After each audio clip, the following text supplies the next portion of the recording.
സംസ്ഥാനത്ത് Norka police station ആരംഭിക്കുമെന്ന് മുഖ്യമന്ത്രി. ലോക കേരള സഭയിലാണ് പ്രഖ്യാപനം.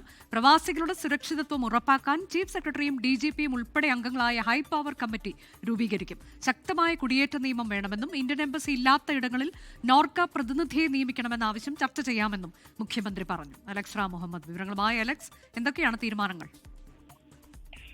അനുജ, ലോക കേരള സഭയുടെ 5ാം പതിപ്പ് സമാപിച്ചിരിക്കുന്നു. കഴിഞ്ഞ 3 ദിവസമായി തിരുവനന്തപുരത്ത് നിയമസഭാ ഹാളിനുള്ളിലാണ്, നിയമസഭ ശങ്കരനാരായണ ഹാളിനുള്ളിലാണ് ലോക കേരള സഭ ചേർന്നിരുന്നത്. അതുമായി ബന്ധപ്പെട്ട പ്രതിനിധികൾ നടത്തിയ ചർച്ചകൾക്ക് മറുപടി പറയുകയായിരുന്നു മുഖ്യമന്ത്രി പിണറായി വിജയൻ. അവരുടെ പ്രധാനപ്പെട്ട സംശയങ്ങൾക്ക് അദ്ദേഹം മറുപടി പറഞ്ഞു. ഇതിൽ പ്രധാനപ്പെട്ട കാര്യം, ഈ പ്രാദേശിക പ്രവാസി കൂട്ടായ്മകൾ ചേരുന്നതിന് സർക്കാർ സഹായം നൽകാം.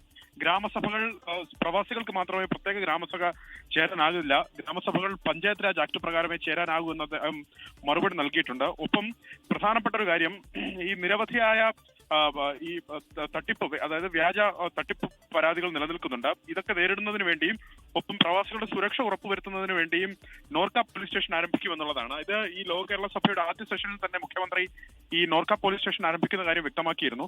പ്രവാസികളുടെ സുരക്ഷിത കാര്യങ്ങൾ സർക്കാർ ഗൗരവപൂർവ്വം പരിഗണിക്കുന്നുവെന്നാണ് അദ്ദേഹം പറഞ്ഞത്. അതിനായി ഒരു ഹൈപ്പവർ കമ്മിറ്റി കൂടി രൂപീകരിക്കുമെന്ന് മുഖ്യമന്ത്രി ഇന്ന് ലോക കേരള സഭയെ അറിയിച്ചു. ചീഫ് സെക്രട്ടറി, ആഭ്യന്തര വകുപ്പ് അഡീഷണൽ ചീഫ് സെക്രട്ടറി, DGP എന്നിവർ അംഗങ്ങളായിട്ടായിരിക്കും ഈ ഹൈപ്പവർ കമ്മിറ്റി പ്രവർത്തിക്കുക. മാസത്തിൽ ഒരു തവണ ഹൈപ്പവർ കമ്മിറ്റി യോഗം ചേർന്ന് സ്ഥിതിഗതികൾ വിലയിരുത്തുമെന്ന് അദ്ദേഹം വ്യക്തമാക്കി. മറ്റൊരു പ്രധാനപ്പെട്ട കാര്യം, ഈ സുരക്ഷയുമായി ബന്ധപ്പെട്ടാണ്. സുരക്ഷിതത്വം എന്നുള്ളത് എല്ലാവർക്കും പ്രധാനമാണ്. അതിന് സുശക്തമായ കുടിയേറ്റ നിയമമാണ് വേണ്ടതെന്ന് അദ്ദേഹം പറയുന്നുണ്ട്. അതിന് ഏറ്റവും വലിയ പ്രധാനപ്പെട്ട വെല്ലുവിളിയായി നിൽക്കുന്നുണ്ട്. കേന്ദ്ര സർക്കാരാണ് ആ നിയമനിർമ്മാണം നടത്തേണ്ടത്.